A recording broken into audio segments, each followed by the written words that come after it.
அடுத்த 10 ஆண்டுக்கு master plan ready. இறுதியாகும் மிக முக்கிய டீல். கனடா பிரதமர் இந்தியா வருகை.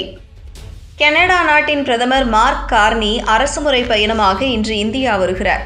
4 நாட்கள் இந்தியா வரும் மார்க் கார்னி தொழிலதிபர்கள், முதலீட்டாளர்களை சந்தித்து பேச திட்டமிட்டுள்ளார்.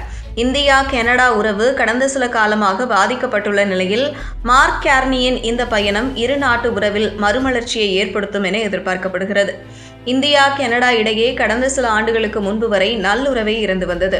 கொரோனா காலத்தில் கூட இந்தியாவே கனடா நாட்டிற்கு தேவையான தடுப்பூசிகளை வழங்கி உதவியது. ஆனால் ஜஸ்டின் ட்ரூடோ பிரதமராக இருந்தபோது மொத்தமாக மாறியது. அதைத் தொடர்ந்து இரு நாடுகளுக்கும் இடையே மோதல் போக்கே இருந்தது. அதாவது கனடாவில் சீக்கிய பயங்கரவாதி கொல்லப்பட்டதற்கு இந்தியாதான் காரணம் என ஆதாரமே இல்லாமல் ஜஸ்டின் ட்ரூடோ குற்றம் சாட்டினார்.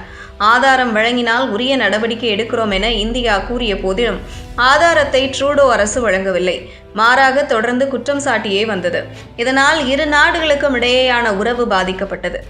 இந்த சூழலில்தான் ட்ரூடோ தேர்தலில் தோற்க மார்க் கார்னி கனடா பிரதமராக பதவியேற்றார். அதன் பிறகே இந்தியா கனடா இடையேயான உறவு சீரடைய தொடங்கியது. நேற்றைய தினம் கனடாவில் நடந்த தீவிரவாதத்திற்கும் இந்தியாவுக்கும் தொடர்பு இல்லை என கனடா அரசு வெளிப்படையாகவே அறிவித்தது. இந்த சூழலில்தான் இன்று மார்க் கார்னி அரசுமுறை பயணமாக இந்தியா வருகிறார். 4 நாட்கள் அரசுமுறை பயணமாக கார்னி இந்தியா வரும் நிலையில் அவர் பல்வேறு நிகழ்ச்சிகளிலும் பங்கேற்க உள்ளார். முதலீட்டாளர்கள், தொழிலதிபர்கள், அரசியல் தலைவர்களையும் சந்தித்து பேசுகிறார்.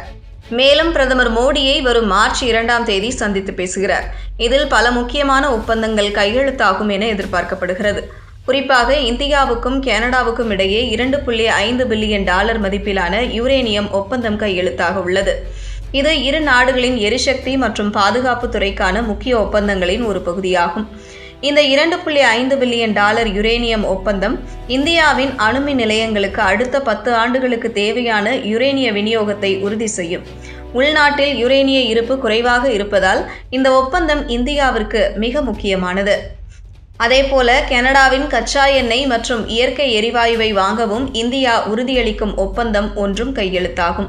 ட்ரம்ப் கோரிக்கையை தொடர்ந்து ரஷ்யாவிடமிருந்து கச்சா எண்ணெய் வாங்குவதை இந்தியா குறைத்து வரும் சூழலில் கனடாவுடன் இந்த ஒப்பந்தத்தை போடுகிறது. கனடாவும் கூட தனது சேட்டிலைட்டுகளை அனுப்ப இந்தியாவுடன் ஒப்பந்தம் உட்பட பல முக்கிய டீல்களை இறுதி செய்கிறது. இந்தியா கனடா பதற்றத்தை தொடர்ந்து சில ஆண்டுகளாகவே கனடா செல்லும் மாணவர்கள் எண்ணிக்கை கணிசமாக குறைந்திருக்கிறது. இதற்கிடையே மார்க் கார்னி இந்திய பயணத்திற்கு பிறகு இருநாட்டு உறவு மேம்படும் என எதிர்பார்க்கப்படும் சூழலில் கனடா செல்லும் இந்தியர்கள் எண்ணிக்கை மீண்டும் அதிகரிக்கும் என தெரிகிறது.